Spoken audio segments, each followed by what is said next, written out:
Warm welcome करते हैं आपको इस पॉडकास्ट में। मेरे साथ एक ऐसी शख्सियत मौजूद है जो अपने नाम से, अपने काम से पूरी दुनिया में कमाल किए जा रहे हैं।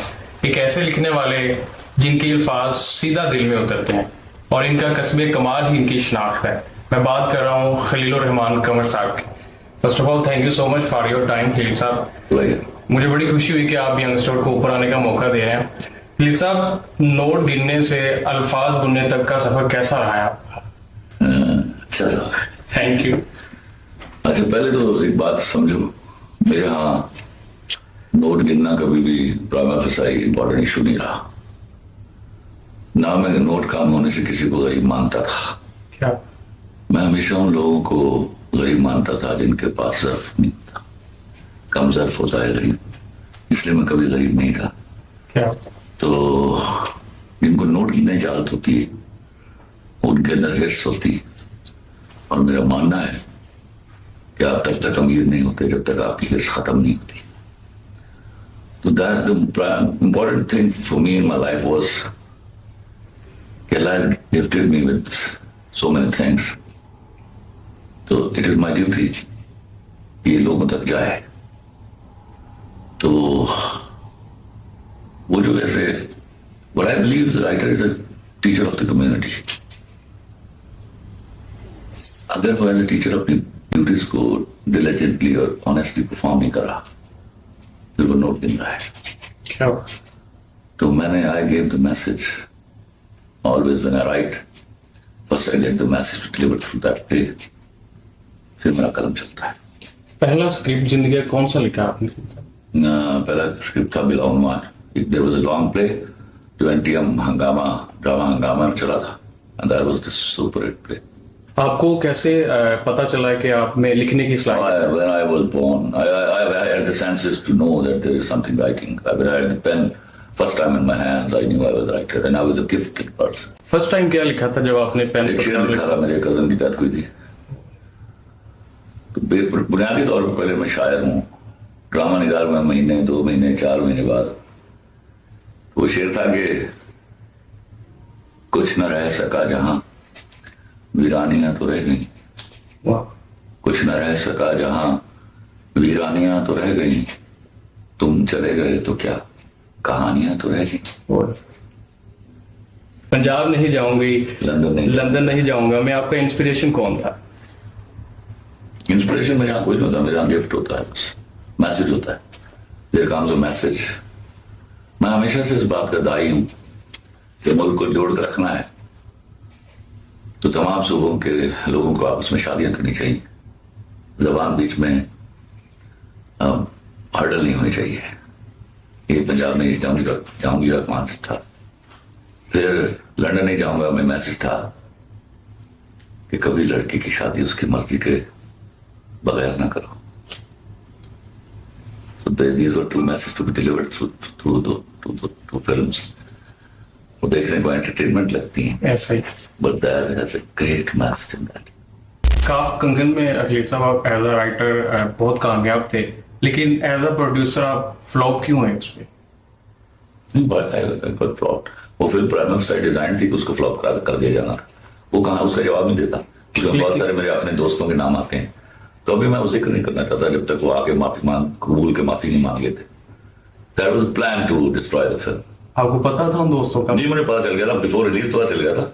उस पर मैंने कराची में बहुत जबरदस्त गुस्सा भी किया था और एक तमाशा भी लगा था। दुख तो हुआ ही होगा ना? ऑफ कोर्स दुख होता है, क्या बात करते हो तुम, ये बच्चों की तेरा अब्बा बहुत हो गया, दुख है। दुख तो होता है, लेकिन वो आपकी इतनी मेहनत की एज अ राइटर, आपने कोई बात अच्छा काम मैंने मेरे अल्लाह ने कभी जाया नहीं करवाने दी, वो यहाँ नहीं तो कहीं और पे करना पड़ेगा। मैंने आपकी वीडियोस भी देखी, पॉडकास्ट देखे, आपका अपने खुदा पर जो ईमान है, यकीन है, वो बहुत पुख्ता है। किस तरीके से आया आपके अंदर? क्योंकि मैंने right from the very first day कुरान शरीफ तर्जुमे से पढ़ा, अरबी बाद में पढ़ी मैंने जाके।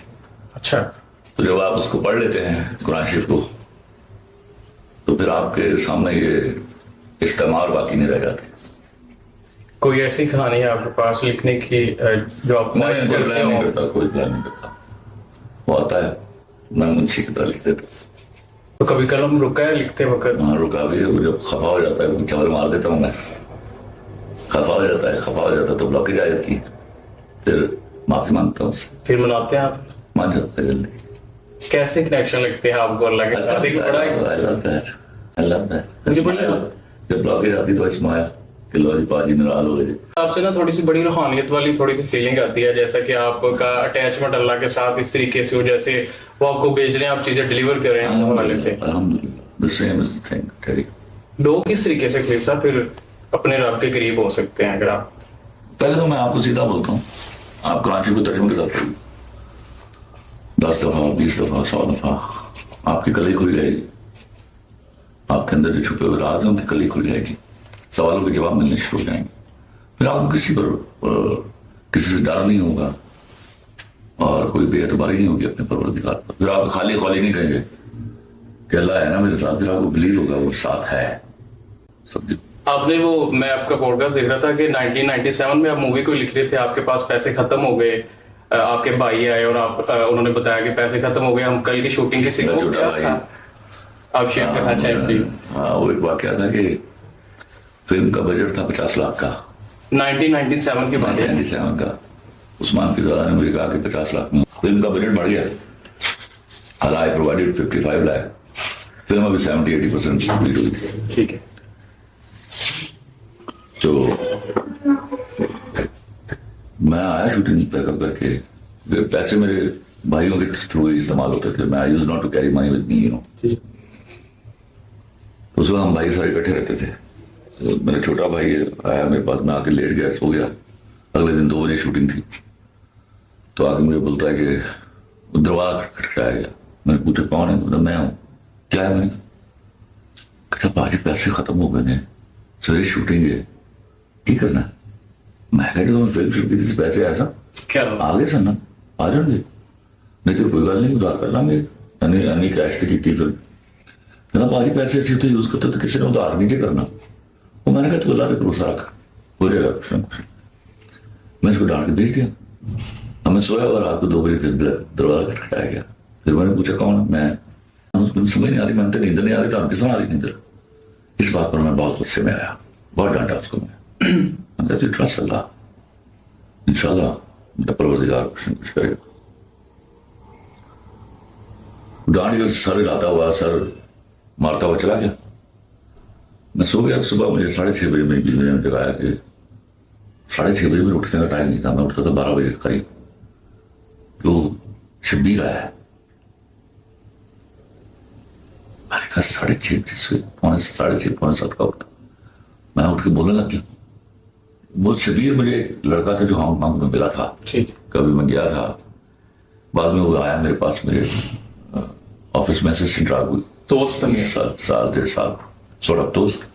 लेकिन मेरे पास असिस्टेंट रहा मेरे ऑफिस में, जब मैंने नुमान इजाज में पहला प्रोडक्शन हाउस खोला है। फिर वो वापस चला गया हांगकांग। तो मेरी बीवी ने कहा अच्छा गुस्सा ना कर, मैं उसको कह देती हूँ कभी नहीं मिल सकते। मैंने अच्छा मैं उठ गया, रहने दो। मैं जाकर मुंह हाथ धोया, मैं गया, वो ड्राइंग रूम में बैठा था, मैं जाते गिर पड़ा उसके ऊपर। मैंने कहा तुझे पता नहीं मैं कितने बजे उठता हूँ, तू 6:45 बजे की लेना आ गई?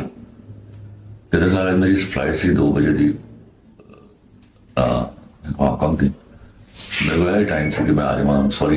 अच्छा चाय मंगवाई, चाय पीछा तो मुझे कहता है सर मैं एक गल करनी स्टार्ट है। हाँ मैंने कहा, कहता सर नाराज ना है जी, मेरे को ना $3200 ने ताड़ी फिल्मां जिहदी तां लोड़ होएगी, मैनूं दी लोड़ नहीं है। तुसीं $3200 ले लो तो मैं जो वापस आवां तो मैनूं $3200 दे दिया। मेरा हादसा निकल गया। मैंने आवाज, मैं कहा राज मेरी रही मेरी इसको। तो 2 मिनट में राज आ गया, राज भी जानता था उसको, गले वाले मिले, बैठ गया। मैंने कहा चलो शबीर, वो बोला कि तू क्या कह रहा था? तो वो डर गया। मैंने कहा बोलना भी, तो मुझे कुछ बता रहा था कि ये मेरे पास है, ये रख लीजिए। तो उसने ही रिपीटेड दिस स्टेटमेंट। तो राज ने गाड़ी मार के रोना शुरू कर दिया। साहब इबादत जरूरी है खुदा के पास? आप जब देखो, आप किसी का हक नहीं मारते, आप जब हराम नहीं खाते, आप जब अपने इख्तियारात से किसी के साथ जुल्म नहीं करते, आप इबादत कर रहे होते। तो आजकल जो पाकिस्तान में फिल्में बन रही हैं उनको कैसे देखते हैं आप? मैं किसी पर कमेंट नहीं करता, वो आपका काम है। वो नो आपको क्या लगता है? नो बेहतर आप हमेशा देखो, क्रिएटिविटी में बेस्ट इज टू स्टे। तो वो ऑटो में सी आ जाती फिर, जब आप या तो आप डिस्ट्रॉय कर लेते हैं या फिर आप बेस्ट की तरफ चले जाते हैं। अब तो इंस्पिरेशन है, जाहिर बात है सबकी, लेकिन आपकी अगर कोई चीज आप ऐड करवाना चाहें तो ये भी उनके लिए बेहतर हो, जो देख रहे हैं। एक दूसरे का काम देख कर सीखते हैं हम।